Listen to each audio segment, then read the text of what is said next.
This is what a revolution looks like. So you can only push people so far.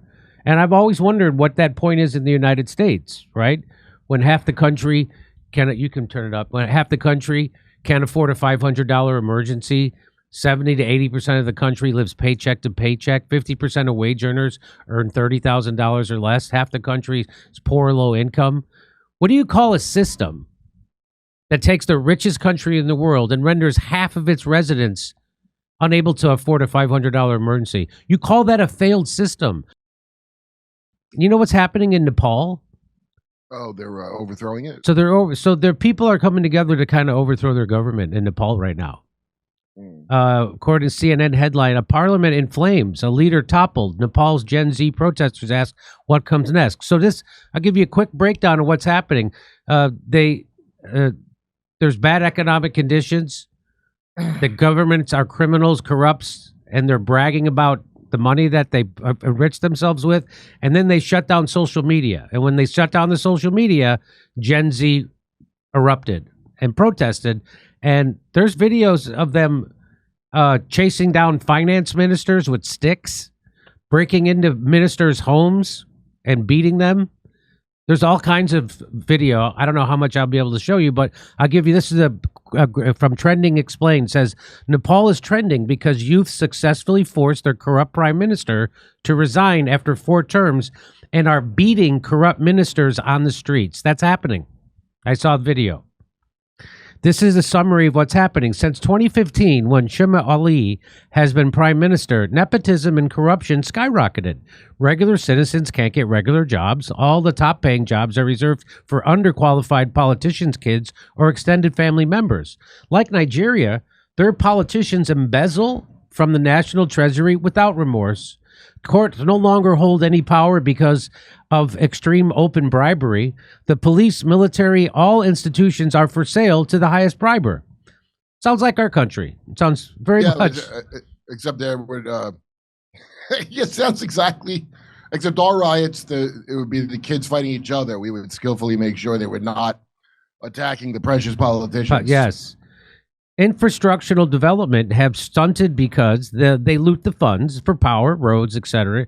And yet the contracts are only given to political associates, not open to the public. So it's bad. It's exactly where our country's heading. So the youths and people have been complaining since 2008, but no success until their new gen influencers started using their platforms to call out the government because they are tired of migrating to get basic jobs. For 2 weeks, they started a Nepo kid campaign, almost like what Salako did. Theirs was highlighting the luxury lifestyle of politicians' kids and families. Influencers with massive followings amplified them.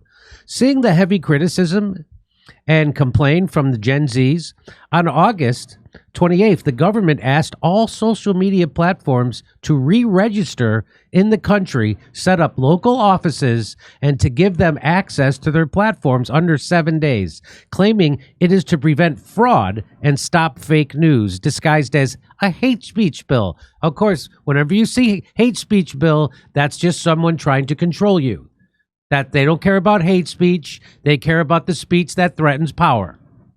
By the way, you're allowed to have hate speech. It's a nonsense idea. That's a nonsense idea. I'm a grown-ass man. I get to hate whatever I want to hate. I get to hate things.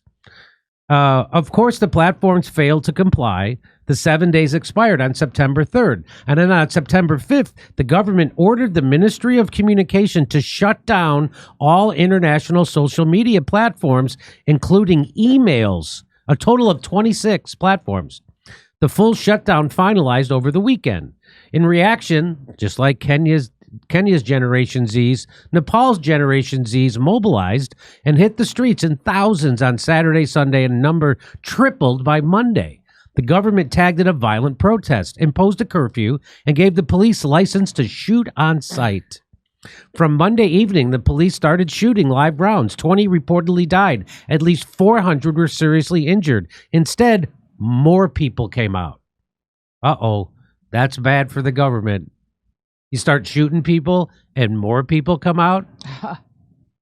Seeing this, some of the cabinet members resigned. They're like, uh-oh, this is not good. This is like V for Vendetta stuff. It's like the zombie movie is about like regular people alive today. That's what zombies stuff is really about. Yeah. You know, you can't just shoot them all; they just overrun the thing. So some cabinet members resigned, and the crowd took over the prime minister's house. They distributed themselves to all the politicians' houses. They set them on fire. They seized the National Assembly complex, demanding. So this makes January 6th look like a Boy Scout meeting.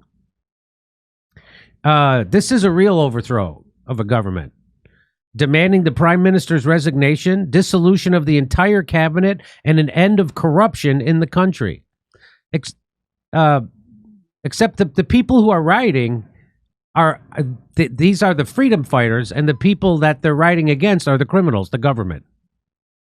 So today, the prime minister tendered his resignation, lifted the ban on social media, yet the protests continued.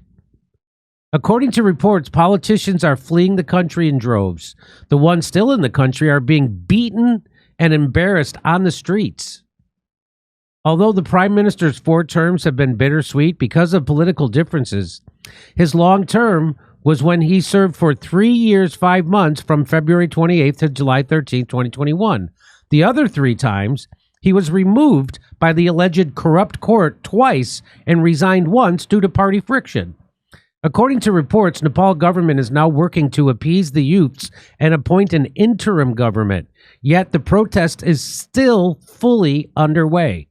Apparently, the youth are asking for one thing: strong anti-corruption laws, systems, and judiciary.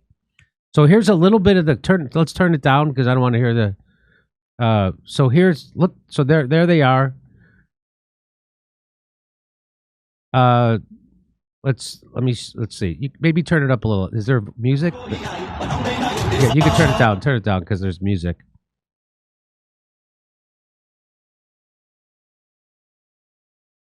So it is happening. Things are going down in Nepal. They are raiding the ministers' houses. They're beating them in the streets. Whoa. Yeah. So you see that? Wow. They're chasing ministers. That's like a high-ranking yeah. official. In These Nepal. are officials that they're going after. So this guy is a finance minister, and they're chasing him through a river and hitting him. So I don't want to show any more of that because I don't want to get this. I want to keep this video in good standing.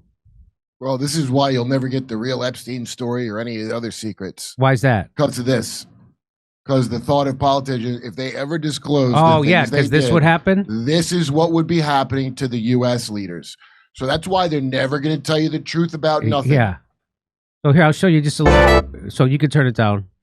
So they're going after that guy. So that's what's happening. So that's a minister. Pretty sure that's a finance minister. So this is the kind of thing that's happening. I don't want to show you. I don't want to show you violence. I also don't want to hear that terrible music anymore. Yeah. So that's what's happening in Nepal right now. That's after they tried to shut down social media. And the Gen Z was like, no, thanks. And then the cops start shooting them. And then they're like, even more people are coming out now. When that happens, it's all over. Mm-hmm. When you start shooting people and more people come out, it's all over. You see that Nepo kids thing in a bunch of these countries where all that influencer crap and they flex their lifestyle, all these children of politicians. Yeah. And that was probably riling up Gen Z even more. One of the downfalls of converting to your whole life is online is their jealousies that people that are corrupt are going to be 10 times bigger. You know, like yes. It's going to be a real overwrought. Then you turn off the internet and cut their drug off. Can you imagine? So what began as a Gen Z-led social media movement against the lavish lifestyle of Nepo kids led to an ousting of a prime minister and the deadliest social unrest Nepal has seen in years. Plumes of dark smoke towered above soldiers, enforcing a curfew on the quiet streets of Kathmandu Wednesday morning as rumors swirled about a possible meeting between the leaderless Gen Z movement, the army, and the president. An uneasy calm after 2 nights of chaos that saw tens of thousands of people pour out into the streets to vent their fury, setting fire to Parliament and the Supreme Court, key symbols of state, and clashing with the government forces sent to keep them under control.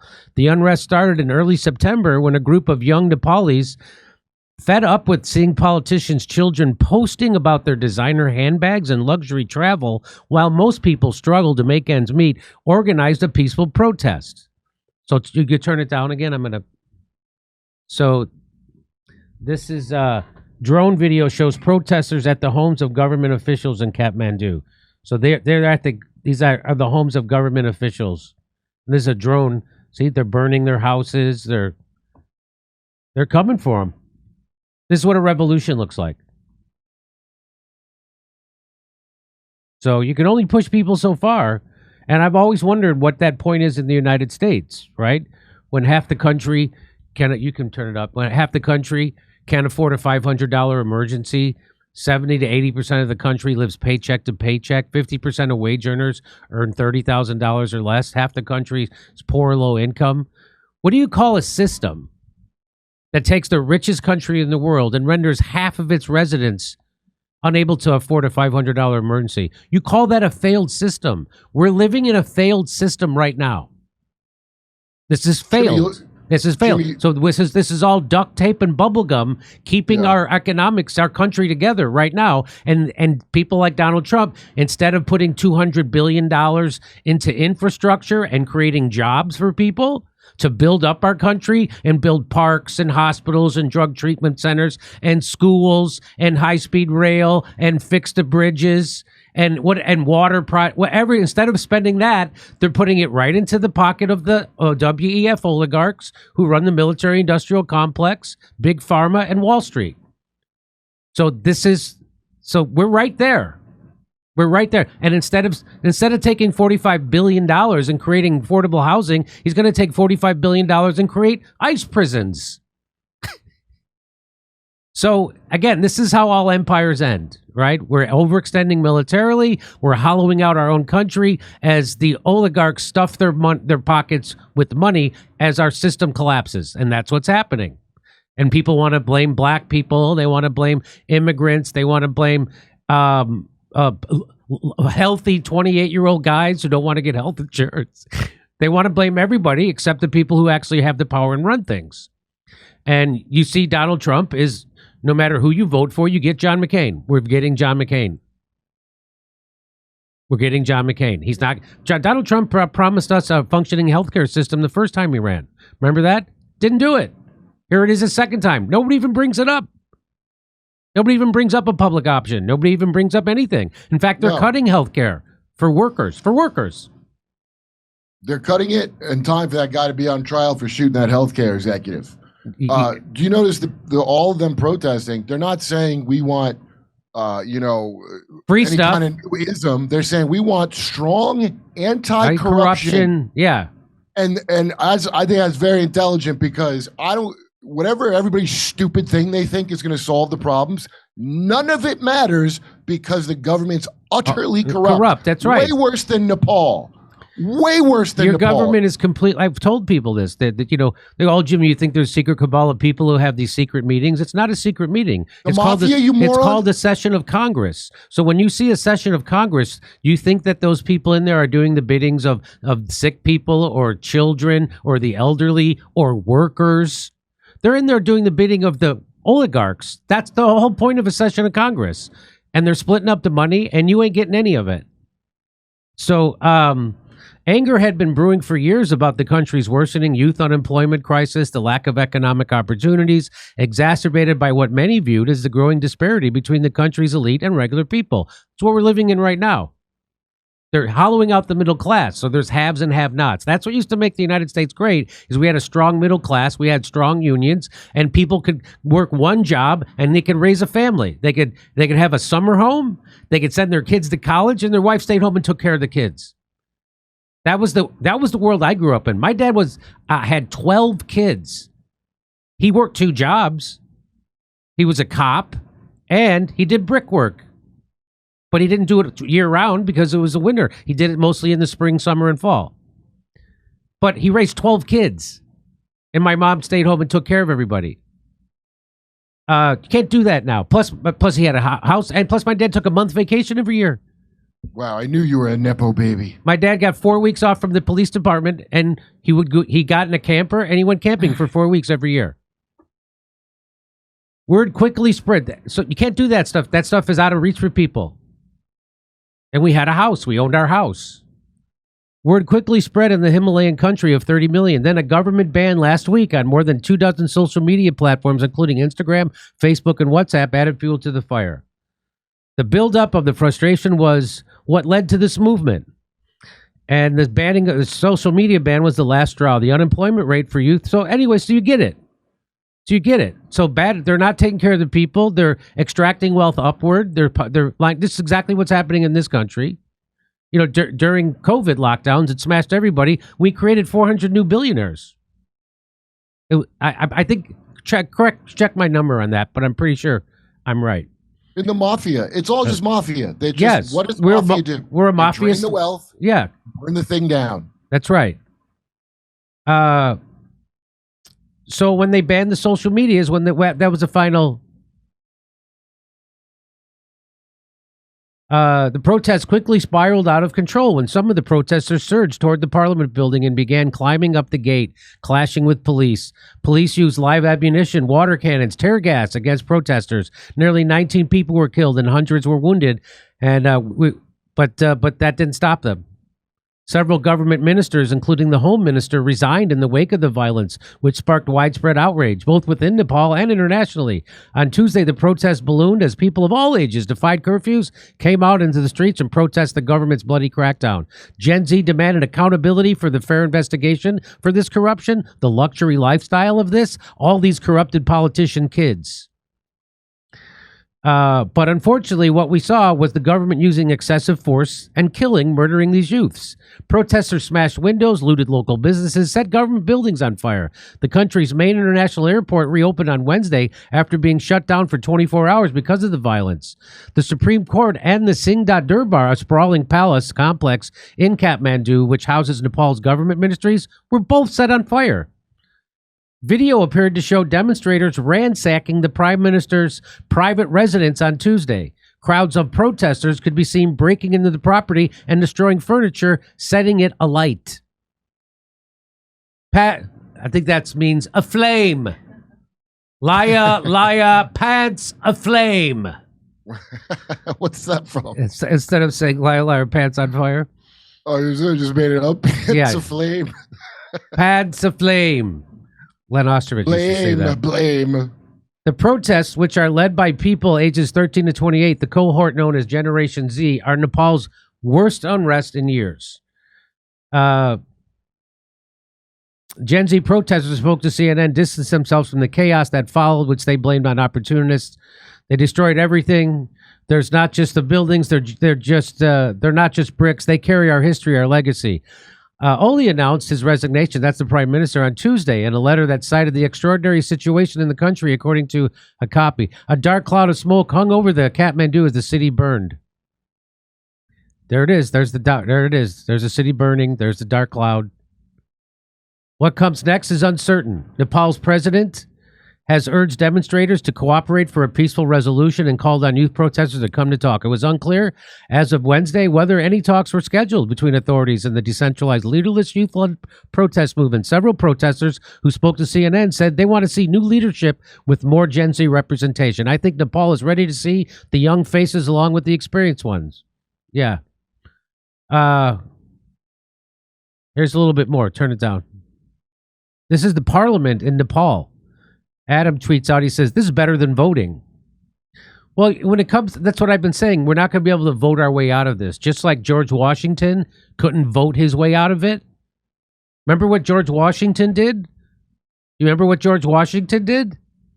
What did he do? Think about it. They had a violent revolution. They picked up arms, George Washington, and then had a violent revolution.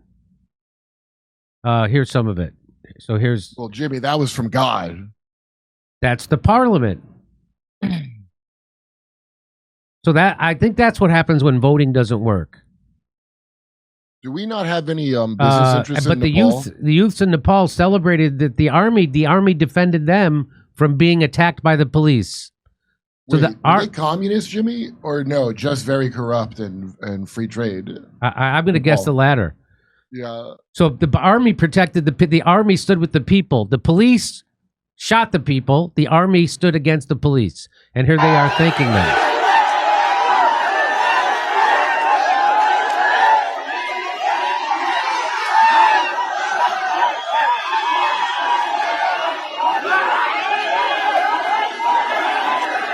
So they're celebrating the army for protecting civilians who are protesting a completely criminal, corrupt government. And then when the police started shooting them, the army stepped in and protected the people from the police. Here is Gen Z in Nepal making dance video reels after burning their parliament. Ready? Here we go. So you see the fire behind them. That's probably a minister's house.